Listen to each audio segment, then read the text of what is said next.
Hindu minus मुख्य समाचार सूची 12 जुलाई 2026 माइनस हिंदी विश्लेषण। 1. भारत न्यूजीलैंड व्यापार लक्ष्य संबंध उन्नयन। पृष्ठ 1. भारत और न्यूजीलैंड ने अपने संबंधों को रणनीतिक साझेदारी के स्तर तक बढ़ाया। पीएम मोदी और एनजेड के पीएम क्रिस्टोफर लक्सन के बीच वार्ता में 18 समझौते हुए, जिनमें 2030 तक द्विपक्षीय व्यापार को दोगुना कर 35,000 करोड़ रुपए करने का लक्ष्य शामिल है। न्यूजीलैंड अगले 15 वर्षों में भारत में $20 अरब निवेश करेगा। समुद्री सुरक्षा वार्ता और आतंकवाद रोधी कार्य समूह भी स्थापित होंगे।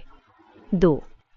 एसआईआर ड्राफ्ट सूचियों से 4 राज्यों व केंद्र शासित प्रदेश में 23 लाख से अधिक नाम हटाए गए। पृष्ठ 9.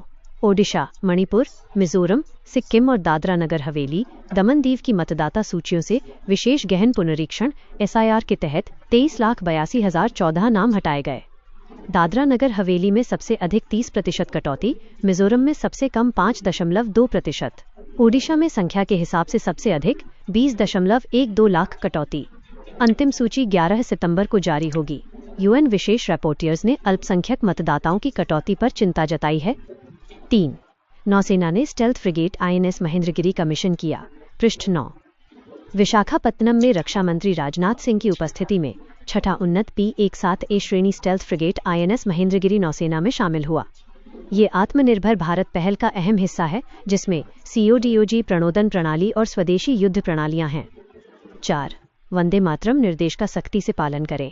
सरकार। पृष्ठ 10. केंद्रीय गृह मंत्रालय ने राज्यों व केंद्रीय मंत्रालयों को निर्देश दिया कि जब भी राष्ट्रगीत वंदे मातरम और राष्ट्रगान दोनों बजाए जाएं तो राष्ट्रगीत पहले बजाया जाए। 5 मई को केंद्रीय मंत्रिमंडल ने वंदे मातरम के अनादर को दंडनीय अपराध बनाने हेतु कानून संशोधन को मंजूरी दी थी, जो मानसून सत्र में पेश होगा। 5. भारत के मानसूनी वर्षा का 1/4 हिस्सा हवा में ही वाष्पित हो जाता है। नया अध्ययन। पृष्ठ 11. पुणे स्थित IITM के शोध के अनुसार पश्चिमी घाट पर बरसने वाली लगभग 25% वर्षा जमीन तक पहुंचने से पहले ही वाष्पित हो जाती है। दैनिक भिन्नता 4% -61%। ये भारत में इस तरह का पहला अवलोकन आधारित अध्ययन है, जो मौसम व जलवायु मॉडल सुधारने में मदद करेगा। 6. AI की भूमिका केवल सहायता की है, निर्णय की नहीं। CJI सूर्यकांत। पृष्ठ 11. मुख्य न्यायाधीश सूर्यकांत ने स्पष्ट किया कि कृत्रिम बुद्धिमत्ता का उपयोग केवल प्रक्रियागत सुविधा के लिए हो, वास्तविक न्याय निर्णय में नहीं। यह टिप्पणी हाल ही में एक न्यायाधिकरण द्वारा AI भ्रामक फैसलों पर भरोसा करने की घटना के बाद आई है। 7. शिपिंग संकट से कंटेनर की कमजोरी उजागर, सरकार का हस्तक्षेप। पृष्ठ 12. पश्चिम एशिया संघर्ष और हॉर्मुज जलडमरू में तनाव से भारतीय निर्यातकों को कंटेनर की भारी कमी और बढ़ते भाड़े का सामना करना पड़ रहा है। कोच्चि से जेबे लली भाड़ा $1,000 -1,500 से बढ़कर लगभग $7,000। सरकार ने घरेलू कंटेनर निर्माण योजना 10,000 करोड़ रुपए और भारत कंटेनर शिपिंग लाइन जैसी पहल शुरू की हैं। 8. भारत में पहली बार घातक पक्षी वायरस PABV4 की पहचान। पृष्ठ 13.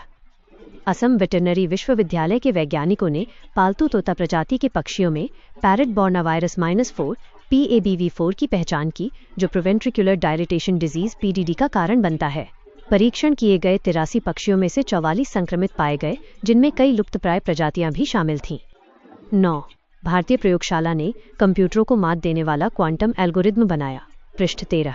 बिट्स पिलानी की डॉक्टर इंद्रक्षी रायचौधरी की टीम ने IBM क्वांटम के साथ मिलकर 120 क्यूबिट्स पर उपपरमाण्विक कणों का अनुकरण किया, जो क्लासिकल कंप्यूटर से बहुत तेज था। 20 सेकंड बनाम 2 घंटे। ये किसी भारतीय प्रयोगशाला का पहला परिणाम है, जिसे क्वांटम एडवांटेज ट्रैकर द्वारा सक्रिय माना गया है। 10. हिंद महासागर में पहली बार रिफ्टिंग घटना दर्ज। पृष्ठ 13. अप्रैल 2024 में पानी के नीचे लगे सेंसरों ने हिंद महासागर तल के नीचे मैग्मा गति, समुद्र तल का 4 मीटर धंसना और 1 मीटर से अधिक फैलाव दर्ज किया, जिससे 16 दिनों में 16 करोड़ घन मीटर लावा प्रवाहित हुआ। 11. अमीनो एसिड ल्यूसीन कोशिकाओं में ऊर्जा उत्पादन में कैसे मदद करता है। पृष्ठ 13. कोलोन विश्वविद्यालय के एक अध्ययन के अनुसार आवश्यक अमीनो एसिड ल्यूसीन माइटोकॉन्ड्रिया की बाहरी झिल्ली प्रोटीन को समय से पहले टूटने से बचाता है, जिससे कोशिकाओं को अधिक ऊर्जा और सुरक्षा मिलती है। 12. स्टैंडिंग आउट विज्ञान प्रश्न कोना। पृष्ठ 13. यह एक पाठक प्रश्नोत्तर स्तंभ है, जिसमें बताया गया कि लाल रंग खतरे का प्रतीक क्यों है। इसकी लंबी तरंग दैर्घ्य के कारण यह कोहरे धूल में कम बिखरता है और मनुष्य इसे खून आग से जोड़कर सतर्क हो जाते हैं। 13. Oneness of the multitude Indonesia में हिंदू धर्म, पृष्ठ 15। यह प्रोफाइल लेख बताता है कि कैसे इंडोनेशिया के प्राम्बानन मंदिर में पीएम मोदी की हालिया यात्रा के संदर्भ में इंडोनेशियाई हिंदू धर्म को वहां के अनिवार्य एकेश्वरवाद कानून पनकसिला को पूरा करने हेतु सांघ विधिवासा नामक एकल सर्वोच्च देवता अवधारणा के रूप में पुनर्गठित किया गया, ताकि ये 6 मान्यता प्राप्त धर्मों अगामा में शामिल हो सके।